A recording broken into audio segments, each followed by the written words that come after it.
Bill O'Brien has only lost one game at Alumni Stadium, and if Boston College plays well, they will beat Cal on Saturday.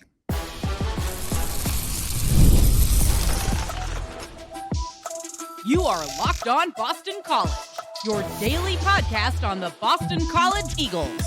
Part of the Locked On Podcast Network, your team every day. Hello, everyone, and welcome. This is Locked On Boston College, your team every day. I'm your host, AJ Black of Eagle Insider, part of the 247 Network. I've been covering Boston College for over a decade. If you want the latest Boston College news, analysis, and details on your Eagles, this is the place to be. Locked On Boston College is a free daily Boston College podcast available on YouTube or wherever you get your podcasts. Today's episode is brought to you by Mazda. Like our players, we sweat every detail, because when you make every move count, pulling off the unexpected is only the beginning. Stay tuned later for highlights in this week's Moving the Game Forward Mazda. Move and be moved. All right, folks, it's Friday. After the bye week, it has been 2 weeks just dying, chomping at the bit for another BC game, and we're 1 day away from it. And to talk about Cal, we're going to have Mitch on. We're going to give our predictions. We're going to tell you what BC needs to do to win and what Cal brings to the table and what kind of challenges they're going to bring Boston College. And, of course, to bring us on, we got Mitch Wolfe. Mitch, how's it going? Doing well. Excited to be back on talking about Cal, back in my office now that my Wi-Fi has been fixed. So now I don't have to podcast from my dining room, which, given all the work I've done to put this office together and get a good background, it's nice to finally be back here. We're going to miss your wallpaper, though. The wallpaper is great. The monkey wallpaper is fun, but I do enjoy my Mountain Dew bottles, my football books, and my various stuffed animals, and my sword. Sword is great. All right, so let's talk about Cal. Team starts off 3-1, but loses in pretty convincing fashion to a San Diego State team that also lost to Washington State, who is not a very good football team. What is the deal with Cal? Are they a good team, or do we not know what they are right now? I think Cal is pretty similar to BC in a lot of respects. They're coming off this really bad loss. They did not have a bye week, but they come off this loss where a few turnovers really doomed them. They had a pick six that was returned 95 plus yards for a touchdown. They had another fumble, which I think I sent to you, which was just like, it made Turbo's fumble look, like it was a really difficult play. Like the guy literally coughed it up out of his stomach into the defender's hands. And the third was, there was another interception that Jaron-Keawe Sagapolutele, that's the pronunciation for all of you people out there, just threw the worst interception like you do in Madden or the college football video game, where you just stare down the one route, you think, I can make that throw, and you absolutely can't. And it was just a terrible throw on a crossing route. But he started the year off super hot, and watching his film, you get, again, I say this with understanding of what it means, you get glimpses of college Mahomes, where it's like, wow, this dude can make any throw, does some ridiculous stuff out of structure, but he also makes some kind of boneheaded mistakes. And he's a true freshman, so that makes a lot of sense. But you can tell this guy is super talented and is going to be a problem for years to come. Again, he's young. He's struggling against the blitz. He's taking some bad sacks recently against better opponents. So he's having some of those growing pains that Dylan Lonergan had a few weeks ago. Rest of the team is pretty mediocre. You've got a receiving core that is struggling with drops. Sagapolutele he's tied for the fifth most drops by any quarterback in the FBS with 11. The running game, not doing a ton for them. Their offensive line is pretty mediocre. So that's not a lot to write home there. They've been shuffling the offensive line a lot. They've been playing a lot of different people in a lot of positions. Defense has been pretty good, but again, they've played Oregon State, an FCS team, Minnesota, and it was Minnesota at home for Cal, and it was played late at night. So we know that can wreak havoc on teams traveling across the country. Then they go on the road to San Diego State and kind of have their, brain fart game where everything that could go wrong does go wrong. Defense has been pretty decent. They've got a pretty solid run defense. Defensive line is pretty good, but their back seven got absolutely destroyed by the portal going to the NFL. Basically, their entire back seven is gone, and a lot of them are in the NFL now. You've got Teddy Buchanan, who's with the Ravens, Noel Williams, who's with the Chiefs, and Craig Woodson, who's with the Patriots. So a lot of guys, they've brought in a lot of guys from the portal to shore up that depth. Their two corners are both portal additions this year. Their one corner, Hezekiah Masses, is from FIU. I have to check if he was teammates with Grayson James, but he's been pretty good so far. But otherwise, it's just they have a lot of penalties. Like it's kind of just they're okay, but they haven't really played anybody. They beat Minnesota, which is a decent win, but Minnesota had a muffed punt, I think deep in their own territory, that allowed Cal to score easily. So, they've had some good luck go their way. And then last week against San Diego State, they had some bad luck go their way.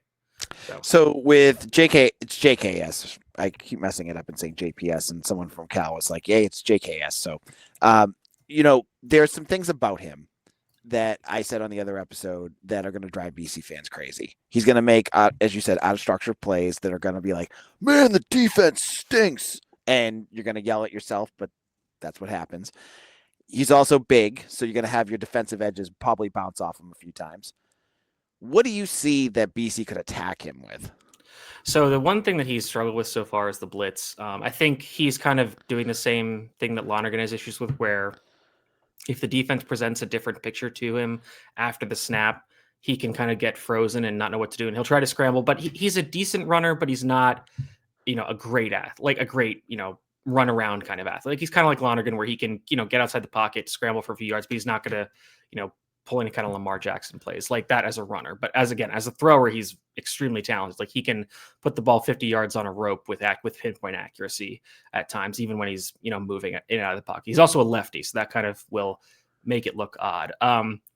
So that's one thing you can do. If you look at his completion percentage, it drops from like 70% to 45% when he's under pressure. And then I think 67% to like 44% when blitzed. So and BC loves to blitz. They have the highest blitz rate among all teams in the Power Four at like 48% of dropbacks, I think. So that meshes well with what they want to do. And other than that, like, again, I'm not super terrified of most of Cal's targets. Tron Grizel, they have a big wide receiver. He's 6'4", 205. He's not their primary weapon, but he's a big wide receiver that could give BC's relatively smaller corners who are been kind of embattled this year. He give them trouble. And their slot receiver, Jacob DeJesus, who's a transfer from UNLV, he's very tiny, but he's quick and can make a lot of get open pretty quickly underneath and make plays like that. So you kind of just need to take your shots at trying to bring down Sagapolutele, and there's going to be plays where you don't, because he's just really good and can make those plays where, again, it's like you kind of just have to tip your cap to him, because there is no defense for a perfect pass. And there are times where he's going to make a pass that's even like beyond perfect, where it's like every defensive play is structured to say, okay, we realistically can't defend the entire field. We're going to set it up so that the quarterback has to make the most difficult throw possible. And against most college quarterbacks, it's like, okay, that's fine. They can't make that throw, or it's going to be incomplete or inaccurate or whatever.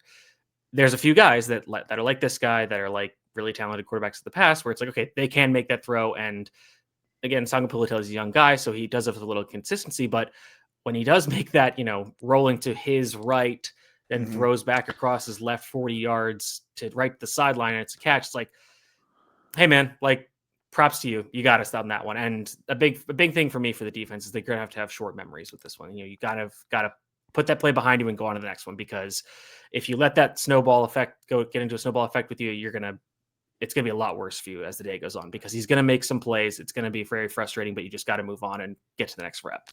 It's interesting you bring that up, because a bunch of the players this week have been talking about how they've been taught today. I saw that in some of the quotes today. Interesting. Amnesia is what the name that they're using for it. Which I wanted to, because I saw that and I wondered if people would take that the wrong way. That is a in-game play-to-play mentality. When you go back and review the film, you don't want to forget where your mistakes are, what you're doing wrong. But when you're in the moment and you need to get on the next play, you don't want to be dwelling on that. You just got to move on and forget about it then. And when you go back to review the film, it's like, okay, I remember this. This is what I did wrong here. Then I can use that in the future. But even after that day, after that practice period, you got to move on and apply what you learned, but don't dwell on that specifically in practice, and then especially when it happens in game.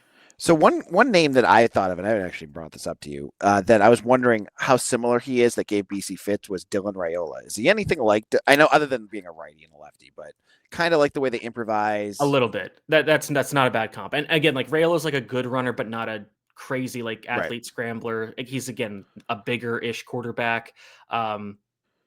Yeah, I think that's a fair comparison for how they like style-wise, kind of. Yeah. I think, and to his credit, Sagapolutele is a little more independent with his associations. He doesn't need to copy his entire game from somebody else. He's not copying Tua or anything like that. He's his own player. Cool. All right. In a moment, let's talk about what BC needs to do to win this game. You'll have to hear Mitch's thoughts on that in just a moment.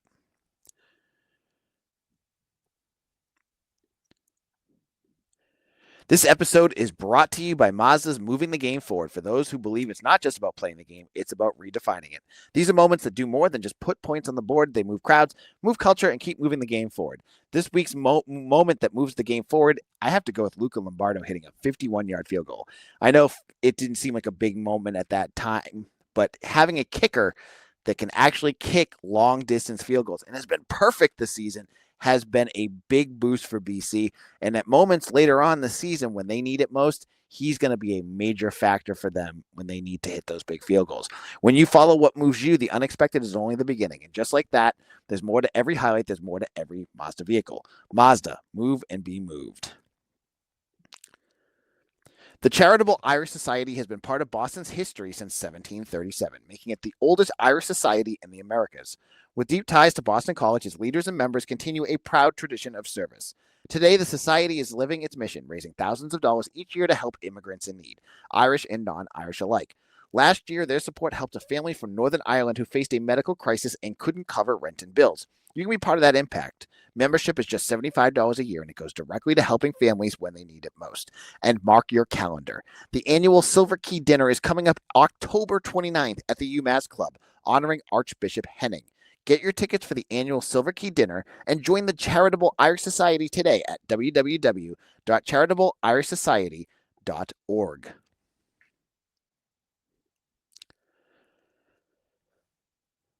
Locked On Boston College, AJ Black here. Thank you all who have made Locked On Boston College your first listen every day. And if you want a second listen, check out Locked On ACC with Kenton Gibbs and Alex Dono. They're talking about everything ACC on that channel. Now, BC, I've said on an earlier episode, every day has heard this, that this is almost as close to a must-win for BC. And, we've already belabored a lot of points over the last 2 weeks, but really, what does BC need to do to win this game? I think you have to get the run game going. Like, it has to be at least serviceable. And I think you saw flashes of that in the last 2 weeks when they've been able to open up the playbook a little more, but you need to be more consistent with it. Players need to execute better. They need to not be as many mental mistakes. They need to sustain and finish their blocks better. Those are the big things that I've seen so far in these games. It's not that they're getting blown off the ball into the backfield all the time. It's just that guys are making mistakes and not being focused enough to finish plays, which is a problem. The rest of the offense, I think that Cal is going to play more conservatively than BC's previous two opponents. They're going to play a bit more coverage. Justin Wilcox is a pretty aggressive defensive coordinator in his past, but he has not blitzed a lot this year. I think they're only blitzing like 23% of dropbacks, so they're not sending a lot of guys after they're dropping into a lot of cover three zones. So I think you're going to see them drop back into coverage, try to make Lonergan make a mistake. And ideally, with them playing more coverage, especially against BC's 11 personnel, which just has 3 wide receivers on the field, you should be able to run into lighter boxes. So you have fewer defenders near the ball. You should be able to run the ball more easily. So hopefully that works out with BC's favor.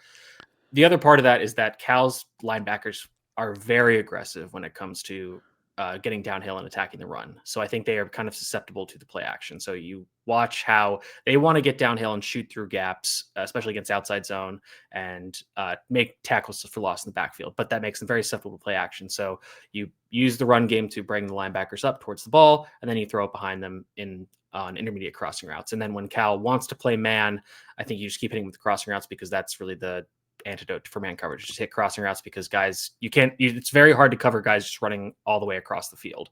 On defense, I think you need to pressure Sagapolutele. You need to really get after him, send the blitz, do whatever you got to do to get to him. Again, Cal's running game is not super great in terms of like making explosive plays. They've had some good runs here and there.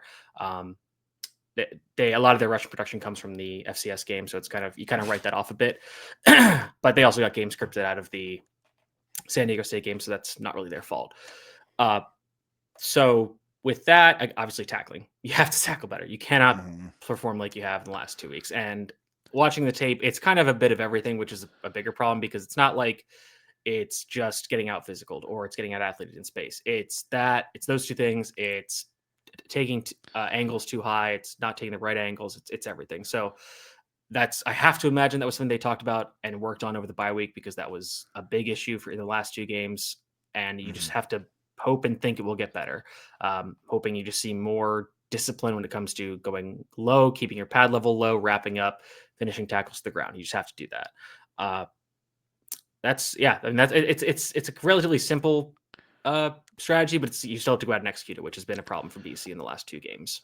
And you know what else I feel like that has been not, last year turnovers were kind of their bread and butter. Mm-hmm. Like they had a lot of them, and it doesn't feel like this year. You've had a few here and there, but really it hasn't been as consistent as I feel. I think I saw that they're -2, I believe, in the turnover. Yeah. You definitely need to start to flip that because the last 2 games, you're turning over the ball more. Mm-hmm. Well, I mean, I think part of that is if you look at these games, last year you had kind of the Childs explosion of turnovers, and then you had a few other games like that. I think the UNC one like that, and a big part of it is you had the pass rush getting home, so you had strip sacks, you had pressure forcing interceptions. I don't think you're seeing a lot of that because BC is getting pressure, but they have to rush 5-6 defenders to get after the quarterback, and then they're playing man coverage behind it. So you're hoping you get to the quarterback quickly, but if you don't, there's a one-on-one matchup that the quarterback knows he needs to attack, or somebody is uncovered, and if he has time to find them, he's usually going to. So that's strategy we talked about BC having to employ this year, and that's just kind of the reality of the situation, especially now that they're banged up in the cornerback room. You don't have as many veteran players out there, so you play more man because it's simpler. That way you don't risk coverage busts. Because when you have more experienced players out there, you can call more complex coverages. You can call more exotic zone blitzes where you have guys dropping, guys rushing, everybody's kind of going in weird places, and you can confuse quarterbacks that way. Now, right, with BC being banked up at the cornerback position, you can't really do that. Or you can, but you risk those coverage busts where a guy is open because somebody made a mistake and there's nobody around him. At least in theory, in man, a guy might get beat, but somebody is going to be near him. If you think about early in the Stanford game, there was the play on the first drive where they had the drag route across the field on 3rd down, and he shook Cam Martinez off, and then he shook Omar Thornton in the open field, and he got the first down and more. If you had a zone blitz there might have been nobody even following him, and then that turns into an even bigger play. So that's something that I'm kind of been thinking about as we've seen this defense have issues, but I think they're kind of doing what we expected them to do and what they're being forced to do with the injuries in the secondary. And obviously, again, the tackling is a major issue that needs to be solved this week and moving forward. Like, it cannot be as bad as it was the last 2 games. So we don't know the health of Amari Jackson. Him being back would probably allow you to do a little bit more, I would imagine. Yes. Then I agree. Because you could then roll with him, Isaiah Ferris, and Max Tucker, and you have 3, and Cam Martinez. You have 4 veterans at cornerback that hopefully know what they're doing out there. Or even if it's like if you are calling a split field coverage and we saw this a few times in the first few games where you run something to one side of the field and something to the other, you give the simpler assignment to a younger cornerback like a Marcellus Townsend, even an Ashton McShane. Say, okay, you do this, just cover that guy basically. We'll take care of the other more complex stuff on our side. So you can do that kind of stuff. But with the guys they have now, it's like, okay, we kind of just got to play man and hope to God the pass rush can get home, which, again, to their credit, it has been getting home decently well. When they are blitzing, they're just not getting as many sacks, which is partially a quarterback thing because the quarterback's getting rid of the ball quickly. That was especially a thing with Fordham. We even saw it a bit with Stanford where they had him dead to rights a few times. You think about the play where Gulbranson kind of threw the ball away as he was getting sacked. He had another one where he threw it right at the running back's feet when the running back was basically in the pocket. So you would prefer those to be sacks, obviously, but it's okay. You're generating negative plays that are leading to turnovers, or leading to punts, which is good. So they're kind of dealt a rough hand. You hope they're getting a little healthier at the cornerback position, but it's tough. And on Cal's side, at the end of the San Diego State game, they seem to be having some injuries in their secondary. So maybe BC can have some more advantageous matchups there, because I think they have some good players there. But if that room is hurt, then I think that's something BC can take advantage of, because even though there were mistakes against Stanford and Dylan Monaghan, it was not his best game. Passing game was still pretty good. He moved the ball pretty well in the first half, moved it well on a few drives in the second half. But then after the fumble, it really just went to crap. So just as pulling back the curtain here, Mitch and I are recording this on Wednesday night because of some scheduling issues. So the availability report has not come out yet. So we're talking about guys like Amari Jackson. He just mentioned Cal's secondary. We don't know who's in and out yet. So don't be kind with us and know that the availability report, if you really want who's in and out, will be up on Eagle Insider on Thursday night, and then updated as the new updates come in. In our final segment, Mitch and I are going to give our predictions. BC winning this one. We'll explain our thoughts on that in just a moment.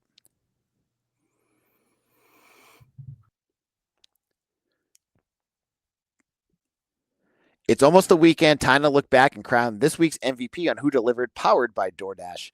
Just like you can win every Saturday with DoorDash Streak, saving more every time you order. These players deliver when it mattered most. Let's break it down. So I talked about Luca Lombardo earlier. For Boston College in this one, I'm going to talk about Reed Harris, who delivered in a big way. Big guy, 6'5", making some big-time catches.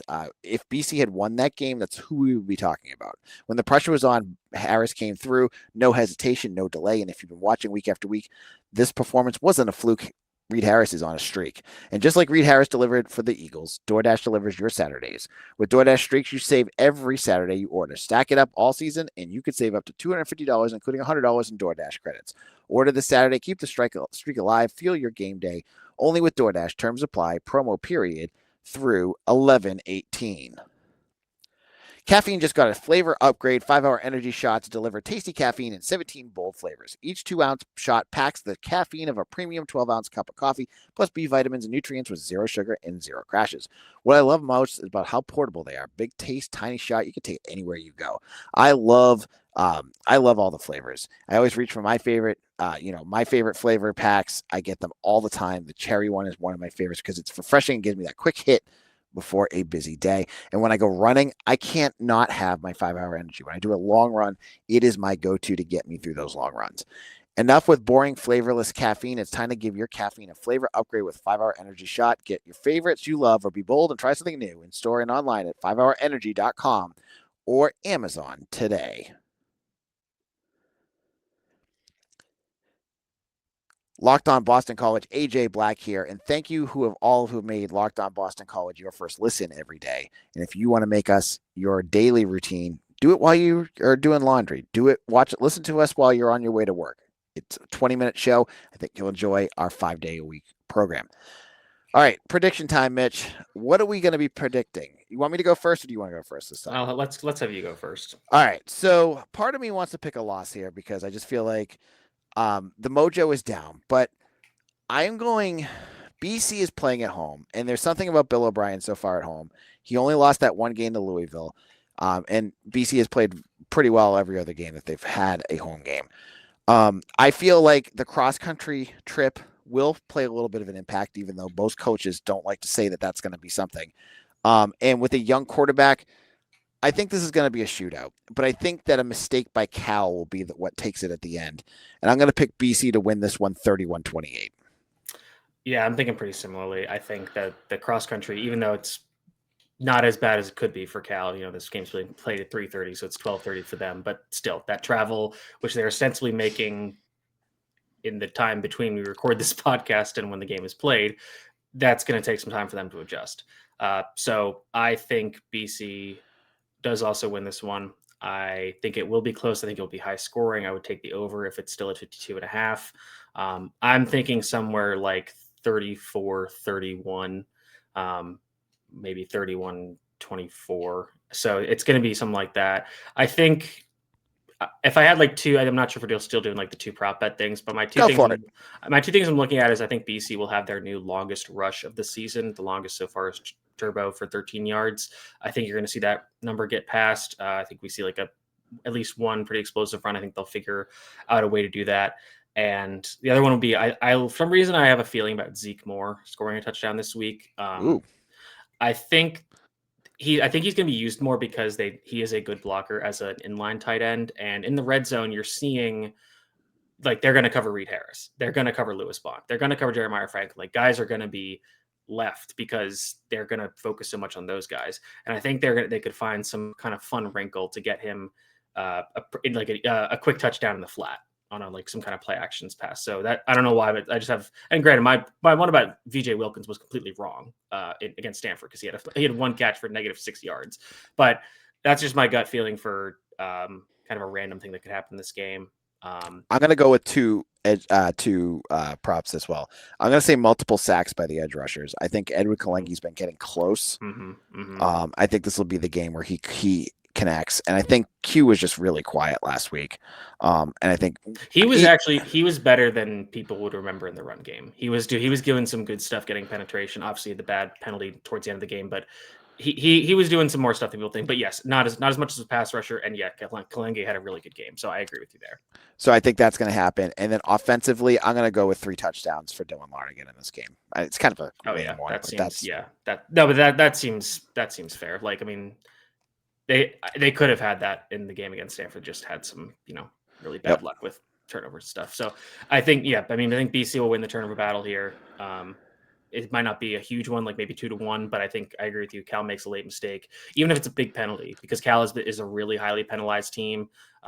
Their special teams has been pretty good, which is, I think their punting has been a bit of an issue. They did get helped by that one muffed punt, like I mentioned, but their actual kicking has been kind of inconsistent. Mm-hmm. But their field goal. Oh no, sorry. Here's the thing. So they have not attempted a field goal longer than 44 yards. They missed from 44. So they've not made one. I think their longest is 42. So you can probably bet on them making like a 55. 51. Yeah, totally. So just be prepared for that. And again, like JKS making some insane throw where he's getting hit and it's cross field body throw. So there's going to be some frustrating moments in this game, but I do think BC finds a way to win and get the season back on track at least a little bit. So again, recording on Wednesday, so we haven't heard Thursday's podcast yet. But if you listen to Bill on Tuesday, a lot of folks are like, "Wow, he's that mad at the media." I think he's mad. Period. And I think this is when he locks in. I think that like he knows things were unacceptable the last 2 games. Folks are saying, "Oh, he's making excuses." He's not making excuses. I think there's a lot of things you could say about this team and what's gone on. I think that's like the last thing you could say. Yeah, they're about not what Bill O'Brien is saying. Like he said tackling is an issue. Like that they need to address. Like So I think he's locked in right now, and I think you're going to hopefully get the best coaching job that you're going to get out of Bill in a game like this. Yeah. So Mitch, where can people find your work? You can find me at Mitchell T. Wolfe, WOLFE, on Twitter. We had the matchup report come out earlier this week. Have some film clips on Cal, a lot of statistical information in there, talking about their whole team, what they've done so far this year, some more schematic insights, and then we'll have the 3-weekly preview coming out later this week, detailing the matchups a little bit more, some more keys to victory, kind of similar to what I've said here tonight, but if you like the written form, that's where it is. And then we'll be moving on to the rest of the regular season. I'll be going to the Pitt game for BC the next week, so I'll be on location for that one. I think I'm still going to be on location for the Louisville game as well. So October's going to be a fun month for this team where we actually have to do 4 games in 4 weeks, which we haven't had to do in a long time. Right. And so this weekend, I'll be at the game with Mike Sidley, and I will be doing the post-game show from the press box at Alumni Stadium. Mike will be hitting up the press conference and doing a few other things for Eagle Insider, but check out our work at Eagle Insider. If this is on Friday, you're going to get the full visitor list if you're a VIP. Check us out on all social medias, Facebook, Instagram, TikTok, X, whatever. You can find us on all those. And check us out on Eagle Insider. If you want our written work, it's great stuff. So we have a great team of writers over there. Check that out as well. I'll be back again tomorrow for Saturday for a post-game show. Make sure you hit and subscribe or like on YouTube, wherever you get your podcast, so you know when we go live. And I'll see you all again soon for another episode of Locked On Boston College. Your team every day.